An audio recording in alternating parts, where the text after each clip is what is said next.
In this video, we review and react to One Piece manga chapters 1006 and 1007.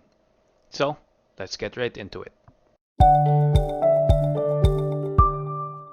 Before anything else, I'll try to make this as quick as possible. Let's dive right in and review One Piece manga chapter 1006. I really love the cover photo of chapter 1006. We see Blackbeard's crew, all of the major players, Drake, Sasaki, Who's Who, Ulti, Page 1, Black Maria, and the three All-Stars. I think that this is very close to being perfect. I would just change the color scheme of Who's Who. I really don't think that the red color for the helmet is appealing. For me, I would just stick with color yellow. Black and yellow, black and yellow, black and yellow. Right? Well, simply because, or maybe orange, simply because he's a saber-toothed tiger. So I think it would make more sense if he was color yellow or orange, right? But anyway, that's just me. Side note, I'm really having a thing for Black Maria. She looks perfect. No. Let's go straight into the chapter, and we see here that Yamato and Shinobu are breaking through the lines of all of the beast pirates that were chasing after them. And I was actually thinking that Momonosuke would have been in front rather than Yamato piggybacking him. So that's quite weird. But it is what it is. To me, I think this is just perfect that both Yamato and Shinobu are just going straight through. Because taking side smaller routes or hidden routes is very unlikely. I don't think that's going to be possible, especially considering that the whole castle with all of the information network that the Beast Pirates have with those mechanical animals or things that provide information. Basically, that's their security cameras, right? And all of those are moving.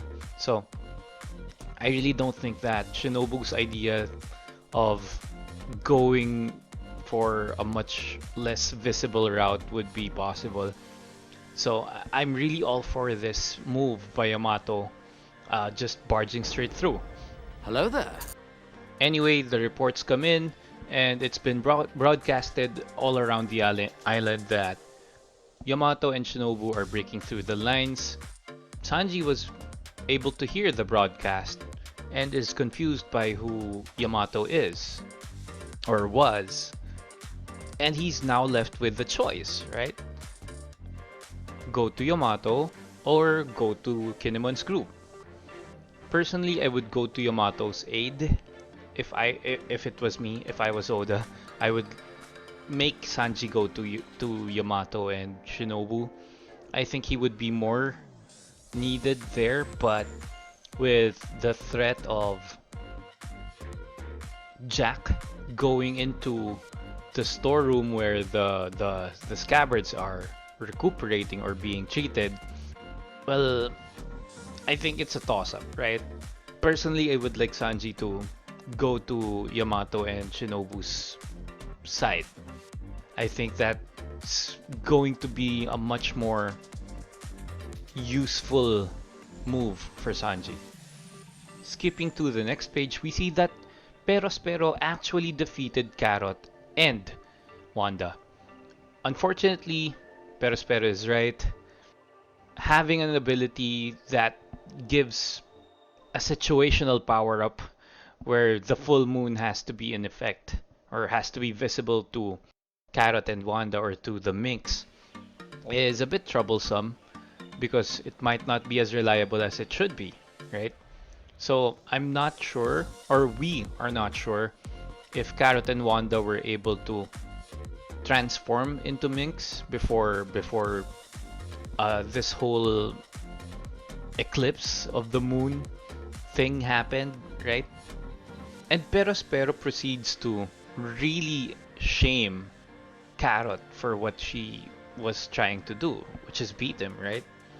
And I really did see that this is a part of Perospero's behavior, or it's really expected of him. But I can't believe that Carrot and Wanda would just be defeated like that. So I'm sure that Oda is planning something big for both of these two, and I'm really expecting them both later on in the story to make a huge impact. Now, inside the dome in the activity hall, we see the samurai and the other rebels, as well as Hyogoro, Drake, and the Beast Pirate members, all being infected with the Ice Demon. Well, Drake doesn't seem to be infected by the virus, but everybody else is slowly being infected by it, right? So this is being made to look as if it's the most dire situation out of everything that's happening throughout the island as of this point. And this is basically Oda's formula, right? We get introduced to the story in a particular country or island, and then we see the conflict for What? What the fuck? we get introduced to the conflict, and you get a bit of ups and downs when the fighting begins. Then he tries to make the protagonists look like the undisputed underdogs. A few chapters before the climax, we see hope for everybody there, and then Luffy typically gets left out and is still usually the underdog in that particular battle until he finally beats or gets to another level and beats the main antagonist for the particular chapter or the particular arc. That's Oda's basic formula. So here we're being introduced to the biggest problem in the activity hall, which is the ice demons. Just as the beast pirates were trying to get the antidote from Chopper, Drake and Hyogoro were protecting him from all of the would-be attackers, which is quite awesome to see. I'm really looking forward to seeing this in the anime. I think that Hyogoro is designed quite well. Drake is just plain awesome, in my opinion. That's why Hyogoro is really making this pop out in my eyes. And we see on the next page that the Oniwa Banshu, as well as the samurai squad of Orochi, were planning to take on Hyogoro. Hyogoro is a very self-sacrificing Yakuza boss, which is not the idea that I had in my head of how a Yakuza boss should be. But we've seen his character way back in the prison in Udon. So this is well within character for Hyogoro. And unfortunately for the Samurai Squad, as well as the Oniwa Banshu, they were easily defeated by a very old Hyogoro with his awesome flaming hair of Holy Rage technique. I was almost expecting him to combat Flower Sword Vista because his name is Hyogoro of the Flowers. And besides the tattoos and the design on his kimono, or whatever the robe is called, I don't understand why he's called Hyogoro of the Flowers. I mean, really, if you think about it, I really was expecting him to be someone like Vista, right? Every time he slashes, he would make a flower bloom. Also, the most disappointing part about this panel is that I was having my expectations from Hote of the Samurai Squad, the dude in eyeglasses, or sunglasses rather. I was thinking that because he was under Denjiro, he would put up more of a fight and he would be around Chopper or Brook level. I really was expecting Chopper or Brook to be the ones dealing with Hote, actually. So this is really surprising for me and disappointing at the same time. Aww. But on a better note, Hyogoro is too badass and we're seeing the full extent of his abilities even though he's very very old. So I'm almost seeing Whitebeard from him. Nope. I'm pretty sure that he's not as strong as Whitebeard, but for this particular panel, in my eyes he is, right? He's just as cool. Nope. With all of the feats that Hyogoro was showing us, Queen decided to take matters into his own hands and was trying to stop Hyogoro. But Marco stops him instead. And I've been really looking forward to Marco showing us more of what he could do. And I'm really enjoying myself for the past few chapters that Marco has been basically the glue that holds everything together for the rebellion. Well, at least in the activity hall, right? He's been doing so much work against the Beast Pirates, the All Stars in particular. And and this is basically the first time we're seeing Marco being injured by either Queen or King. And we see that his whole left wing was cut off by King. And I was expecting that Marco would be just shrugging it off and regenerating his wing like it was nothing. But instead, we see that he could make a projectile attack, right? A long range attack. And Queen wasn't expecting it. And this left him open for a very strong kick or knee by Marco. So Marco versus two of these all-stars is really phenomenal. I'm almost expecting Marco to be Yonkou level as of this point. But I'm pretty sure that Oda would be highlighting King's abilities later on in the story. Hopefully, it's going to be against Zoro instead of just Marco. But I'll take what I can get. Oh, so in this next page, he was actually commenting that, yeah, two guys over a billion is pretty rough. And yes, Marco is really exceeding my expectations of him. I really didn't expect him to hold both King and Queen off. I was thinking that Drake might be the one that would be taking care of Queen. It's over 9,000! Not that he could. Nope. But he might have been able to slow Queen down. I just really think that Drake is Yonkou Commander level and that he just didn't want to get promoted to that sort of rank. Well, that's just my opinion. But anyway, we see that Perospero is already in the activity hall and he's already seeing where Marco is, which is making me very excited for the upcoming chapter. I do hope that we see Marco hold off three guys, three Yonkou Commander level characters. Him being a Yonkou Commander level character himself. But I doubt that would happen. Hopefully it does, even just for a little bit. I think that would be exciting. Also, I'm just noticing now that he wasn't able to regenerate his left wing.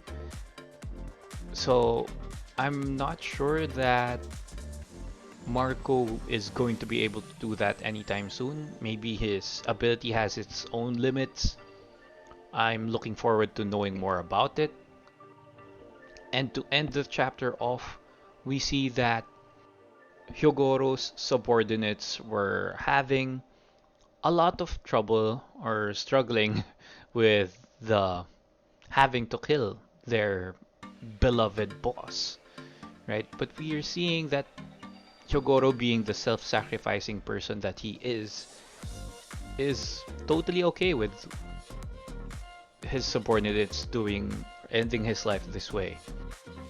Before we go to chapter 1007, personally, I don't believe that Hyogoro would be dying. I might be wrong, but I do think that Hyogoro would be surviving this whole war. But let's go right into chapter 1007. Right, so chapter 1007, the cover photo is quite funny. I'm not sure. Caesar giving penguin children gas-filled balloons. Well, I think it's quite fun. We see Caesar blowing up some balloons and tying penguins up so that they could float or fly. So I think that's kind of creative.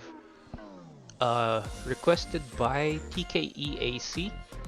So that was really fun. Although we're seeing in the background or in the window hole that Caesar might be in a Skypea or in a Sky Island rather. So awesome cover photo. Strong start for chapter 1007. Jumping right into it, we see that the samurai squad, Orochi's samurai squad, was taken out, and everybody was amazed by how strong Hyogoro was. And we see that Drake was actually commenting that he can see why people feared Wano so much.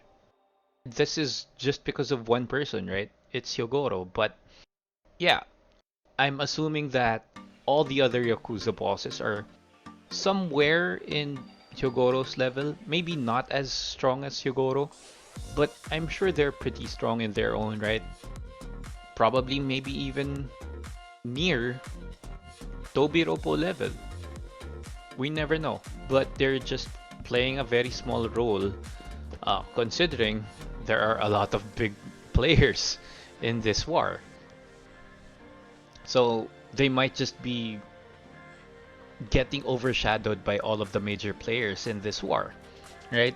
But in their own right, they might be major players themselves, or at least somewhere in that caliber. Anyway, we see that the Hyogoro subordinates were continuing struggling over the decision to kill their boss. And on the next page, we see that the beast pirates were actually confronting Queen for having to suffer from Queen's virus, right? And Queen decides to show his true colors by telling the soldiers that they're replaceable. With this panel, I'm assuming that at some point they're gonna join the rebellion, turning the tides and the numbers so that it wouldn't be a one-sided thing.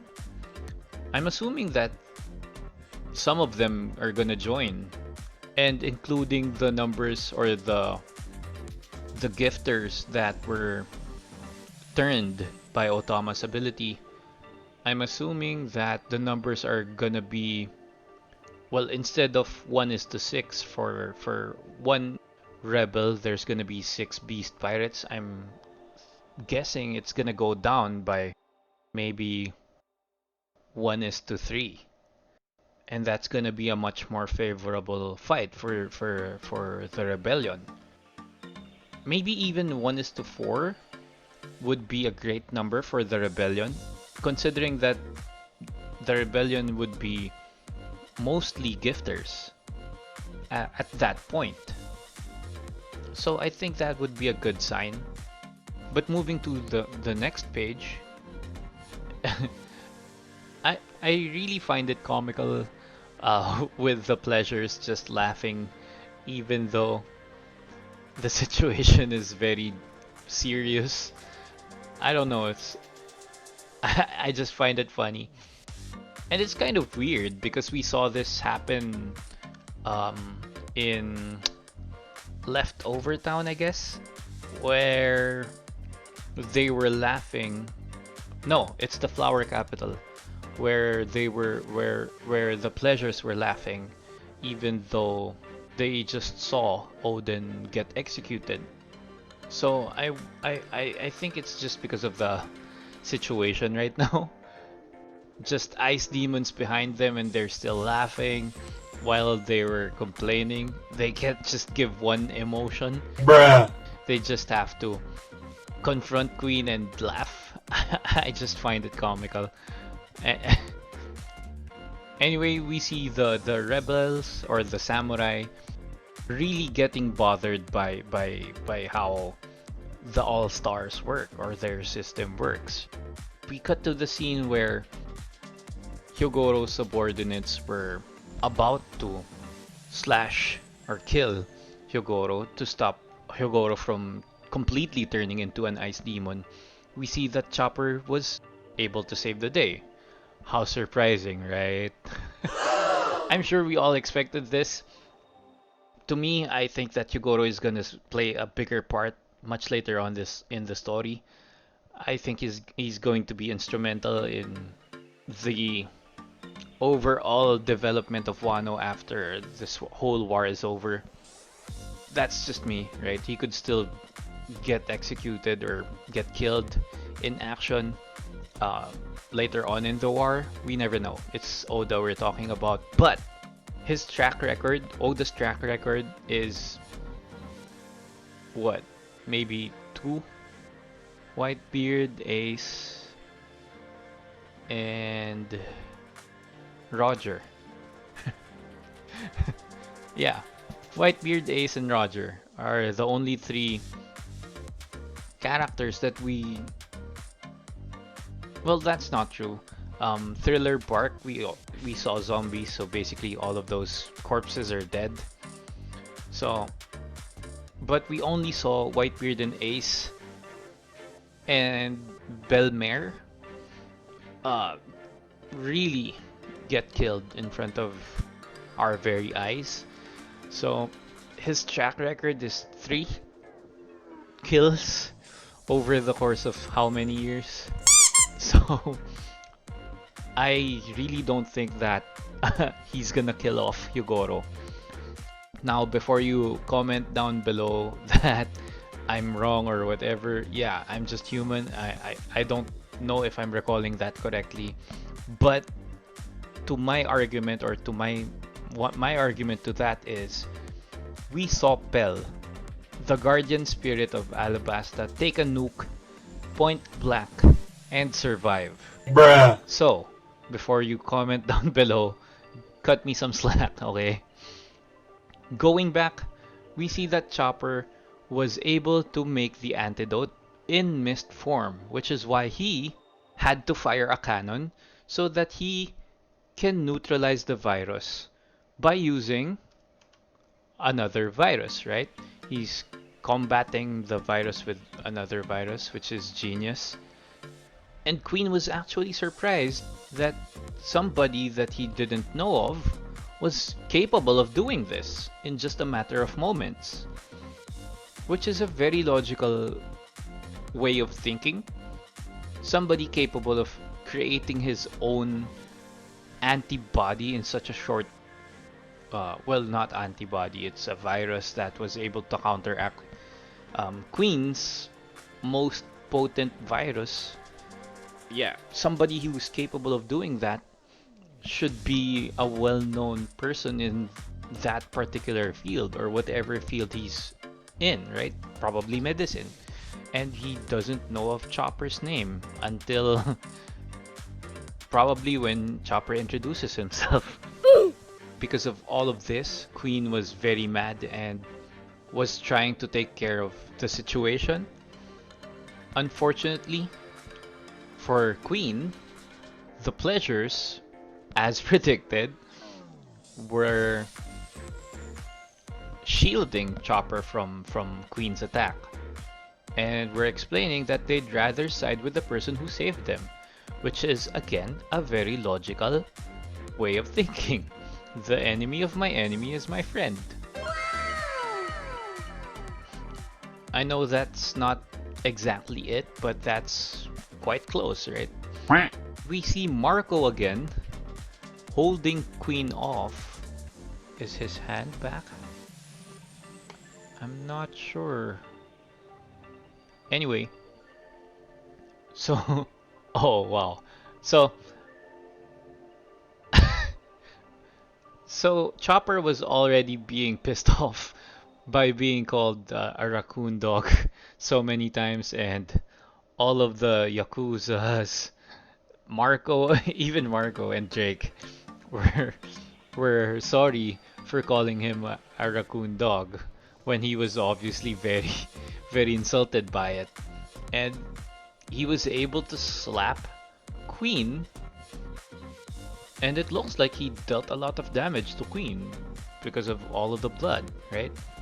So I guess they were they, the Yakuza's Marco and Drake were right to be scared by Chopper if he can deal a lot of damage It's over 9,000! even to an all-star whose skin is very thick. And onto the next page, we see something very unusual. We see Momonosuke crying and taking himself, well, yeah, he's taking pity for himself. The insecurities are just coming up, and while he was emotional, well, he turned into a dragon. And on the next page, or the page just beside that, we see that the CP0 are still taking their time, enjoying themselves with the accompaniment of this guitar player. I'm not sure what kind of instrument that is. Obviously, it's not a guitar, but it's a string instrument. Well, anyway, we see that CP0 were discussing how Momonosuke's fruit was actually from Kaido's bloodline elements, whatever that means. So, I'm assuming that this is what Kaido really is. I'm not sure why it's a fish fruit. Well, we're gonna see later on in the story when it's gonna, well, when it gets introduced. Anyway, on to the last page, we see that the scabbards were actually confused or wondering were who was the one that tended to their wounds. And Kinemon, being the leader that he is, shifted their focus from wondering who helped them recover to what's happening in the island right now. More importantly, Luffy and Kaido, their situation up top. We see something very unexpected in the form of Oden greeting the scabbards, which is quite confusing, and the scabbards were confused as well. So I'm not sure who could be the one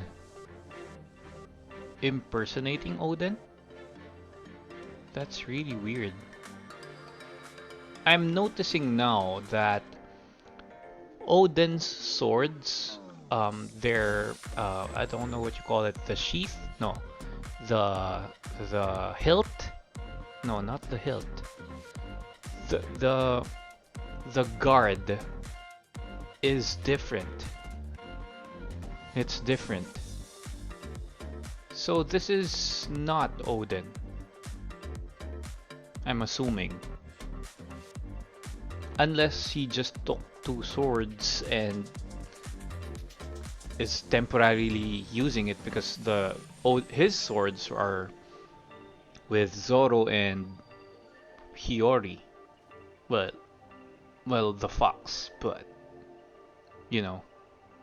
You get what I mean. Anyway, that's all for both of these chapters, and for chapter 1006, I must say it was really refreshing. I'd give it a 9.5 out of 10. This one, with the unexpected twist at the end in Oden, I'd give it a 9 out of 10. So both chapters are really, really well made. Both chapters had some unexpected and expected moments or elements in both of them, which is, but it's very awesome seeing both of these chapters. I just found the time to read both of them just now, and I'm actually very surprised and delighted. That's all for today's video. Comment down below who you think this impersonator of Odin is.